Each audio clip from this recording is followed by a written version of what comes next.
उत्तर प्रदेश के मुख्यमंत्री योगी आदित्यनाथ भारत के प्रधानमंत्री बनने जा रहे हैं। जी हाँ, हम सही कह रहे हैं। और किस प्रकार से बड़ा दावा हम कर रहे हैं इस वीडियो में कि योगी आदित्यनाथ आने वाले दिनों में प्रधानमंत्री बनने जा रहे हैं। इस पूरी वीडियो में आपको बताएंगे कि किस प्रकार से योगी आदित्यनाथ भारत के प्रधानमंत्री बनेंगे। आपको पता है, बीते लोकसभा चुनाव में जिस प्रकार से भारतीय जनता पार्टी की हाल हुई थी, 33 सीटों पे उत्तर प्रदेश में सिमट के रह गई थी। फिर बातें हुई कि योगी आदित्यनाथ की वजह से सीटें हार गए।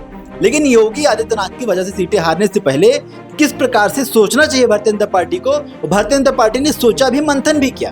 फिर निकल के क्या आया कि योगी आदित्यनाथ की ही चली, इसीलिए 33 सीट जीत भी गए, वरना हमारा तो सफाया हो जाता। क्यों? क्योंकि 33 सीटों पे योगी आदित्यनाथ ने भारतीय जनता पार्टी की इज्जत बचा ली।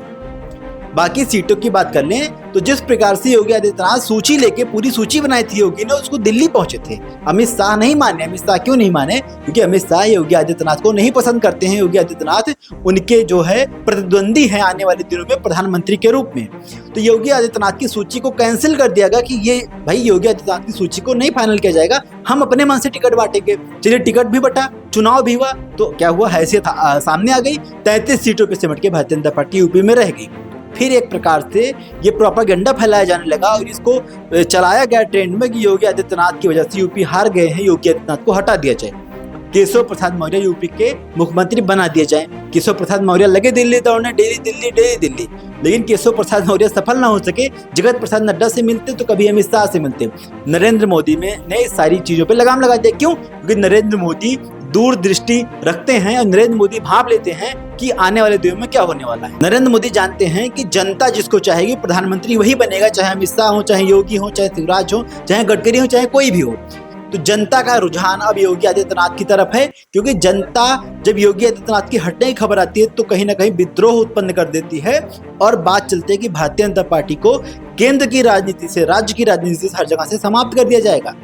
तो योगी आदित्यनाथ को प्रधानमंत्री बनने से अब कोई नहीं रोक सकता है। वहीं योगी आदित्यनाथ के लिए नरेंद्र मोदी के मन में क्या बैठ चुका है, और अमित शाह के जिस प्रकार से करीबी अमित शाह मोदी के बताए जाते हैं, लेकिन उसके चाहते हुए भी नरेंद्र मोदी अब कुछ नहीं कर पा रहे हैं। क्योंकि अगर भारतीय जनता पार्टी का भविष्य बचाना है तो योगी आदित्यनाथ से छेड़छाड़ नहीं करनी होगी। ये बखूबी भारतीय जनता पार्टी का शीर्ष नेतृत्व समझ चुका है। योगी भी दिल्ली बुलाए गए, मीटिंग हुई, सामने सभी बिठाए गए। उसके बाद से योगी आदित्यनाथ जब से दिल्ली से लौटे हैं, उनका अंदाज बदल गया है। खुला बोलते हैं, किसी से डरते नहीं हैं, जो कहना होता है मुंह पे कहते हैं। खुले मन से कहा कि मुहर्रम में किसी भी प्रकार का हथियार नहीं निकलेगा तो नहीं निकला। कांवड़ यात्रियों के ऊपर फूल बरसाया जाए तो बरसाया गया। वही नेम प्लेट वाला भी कांड हुआ था, लेकिन उस पर फिलहाल कोर्ट ने रोक लगा दी थी, तो उसको तो कोर्ट की बात तो माननी ही थी।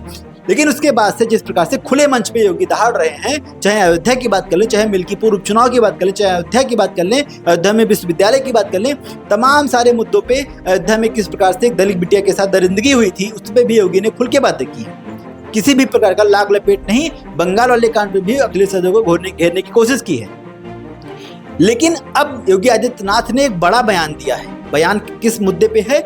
बयान जम्मू और कश्मीर पे है, बयान राहुल गांधी पे है, बयान कांग्रेस पे। प्रेस कॉन्फ्रेंस करके बकायदा योगी आदित्यनाथ ने राहुल गांधी और कांग्रेस को घेरा है। मतलब जम्मू कश्मीर में इलेक्शंस होने वाले हैं, आप तो जानते ही हैं, चुनाव आयोग ने घोषणा कर दी है। उसके बाद से नेशनल कॉन्फ्रेंस की एक्टिविटी बढ़ गई है। उसी के बाद से राहुल गांधी दौड़े दौड़े नेशनल कॉन्फ्रेंस के पास पहुंच चुके हैं कि हम भी चुनाव आपके साथ मिलकर लड़ेंगे।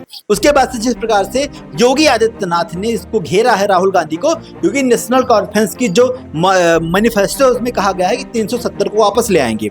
राहुल गांधी के खिलाफ योगी आदित्यनाथ ने साफ साफ कह दिया कि राहुल गांधी देश विरोधी हैं और देश विरोधी पार्टी से जा मिलकर चुनाव लड़ने की बात कर रहे हैं। वहीं योगी आदित्यनाथ ने कहा है कि कश्मीर के लिए अलग झंडे की मांग राहुल गांधी करना चाहते हैं, वहीं उमर अब्दुल्ला, फारूक अब्दुल्ला करना चाहते हैं। यानी बड़े बड़े मुद्दों में योगी आदित्यनाथ का जो मिश्रण है, योगी आदित्यनाथ का जो बयान है, वो आता रहता है। तो जिस प्रकार से आए दिन में योगी आदित्यनाथ प्रचलित हुए हैं, वहीं आपको बता दें इंडिया टुडे की एक सर्वे के अनुसार योगी आदित्यनाथ आज भारत के सबसे अच्छे मुख्यमंत्री बन चुके हैं। 33% वोटों के साथ योगी सर्वश्रेष्ठ स्थान पे पहुंच गए हैं। इंडिया टुडे ने सभी राज्यों में सर्वे किया है। उस सर्वे में 33% लोगों ने योगी को लाइक किया। उसके बाद से अरविंद केजरीवाल और ममता बनर्जी, एमके स्टालिन, उसके बाद चंद्रबाबू नायडू आते हैं। यानी योगी आदित्यनाथ सबसे अच्छे मुख्यमंत्रियों की पसंद में सबसे ऊपर पहुंच चुके हैं। वहीं बड़े बड़े मुद्दों में योगी आदित्यनाथ के जो बयान है वो स्पष्ट करते हैं कि योगी आदित्यनाथ अब देश की राजनीति करते हैं, प्रदेश की राजनीति नहीं करते हैं। हाँ, प्रदेश को तो उन्होंने सुधार के रख ही दिया है, लेकिन अब देश देश में हस्तक्षेप योगी का बढ़ने लगा है और जिस प्रकार से एक मुख्यमंत्री के पद पर बैठने के बाद देश के बड़े बड़े मामलों में योगी बोल रहे हैं, इससे तो स्पष्ट हो ही गया है कि योगी आदित्यनाथ आने वाले दिनों में भारत के प्रधानमंत्री बनेंगे। उनको कोई भी ताकत नहीं रोक सकती, क्योंकि आरएसएस का भी बड़ा हाथ योगी आदित्यनाथ के ऊपर है और आरएसएस भी चाह रहा है कि योगी अब देश के प्रधानमंत्री बने, क्योंकि जगत प्रसाद नड्डा के बोल आरएसएस को ने सुने थे और आरएसएस समझ चुका था कि गुजरात लॉबी अब किस प्रकार से चल रही है। जगत प्रसाद नड्डा ने कहा था आरएसएस को उनकी जरूरत नहीं है, आरएसएस की उनको आवश्यकता इसलिए नहीं क्योंकि भारतीय जनता पार्टी खुद ही एक बड़ा संगठन है।